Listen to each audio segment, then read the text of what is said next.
Så vil jeg gerne lige vise lidt, hvordan det nye tidsbookingsystem bliver i EG Lægevagt fra 1.9.23. Nu har jeg en testperson inde her, som jeg har talt med i telefonen og synes skal til konsultation. Så trykker jeg bare på konsultation hernede, og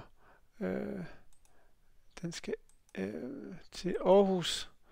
Og så i stedet for, normalt ville man bare trykke OK, og så kommer den på listen. Men det kan man ikke, fordi vi skal vælge mødetidspunkt. Så derfor så trykker vi tidsbestilling her. Og så foreslår den første ledige tid. Og der skal man spørge dem, patienter, hvornår kan de være her.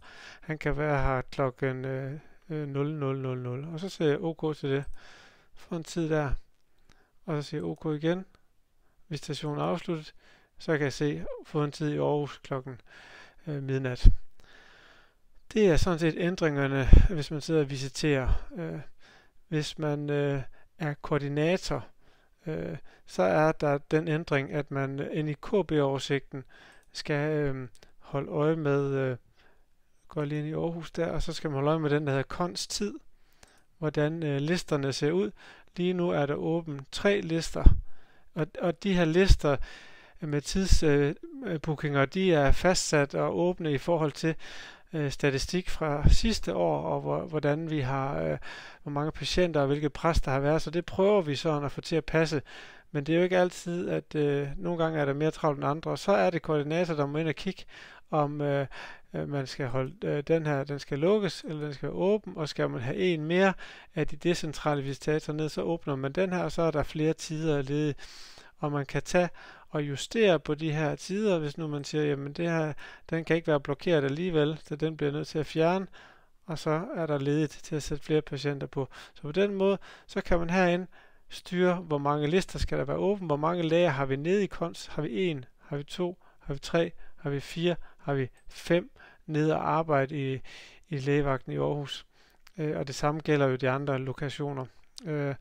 Og man kan blokere og fjerne blokeringer, og det kan være, at man skal blokere, fordi en er lidt bagefter, eller sådan noget, for at indhente, så kan man blokere lidt, og så kan man indhente det tabte. Og tiderne er jo vejledende. Det er også vigtigt at sige til patienterne. Og hvis nu der er en hastepatient, så kan man faktisk godt sætte 2 patienter på samme tid, og så bliver det bare dobbeltbooket. Men ellers er det meningen, at det her det er beregnet ud for cirka hvor lang tid det har taget i gennemsnit at se patienter sidste år. Okay, så er det til konsultation. Så vil jeg prøve at skifte lægefunktion. Jeg skal nok lige ud af det her KB-oversigt. Yes, og så der. Så går jeg lige ind i skift lægefunktion og Midtjylland, og så er jeg i konsultation i Aarhus, første lokale tager jeg, og så tager jeg også liste 1, og så det næste lokale tager liste 2 og så videre. Og så kommer man ind, og så kan man kigge her på ventelisten, hvordan ser det ud. Der er alle mine testpersoner kommet. En af dem lavede jeg som en haste. Det ser ud som I plejer, og så tager man dem jo bare i rækkefølge. Forskellen er, at man ser kun liste 1. Man kan også godt vælge her at se alle. Der er ingen forskel, for der er ikke sat nogen patienter på liste 2 eller liste 3, som godt nok var åben. Og så ser man bare patienter, ligesom man plejer. Så der er ikke den store forskel nede i konsultationen. Så hvis man vil se noget mere og læse lidt om vejledningerne i forhold til det, så kan man gå ind på vagtbytte og herunder links.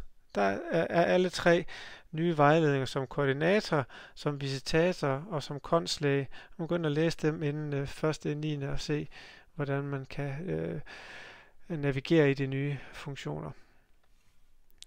Det var ordene herfra. Det er godt.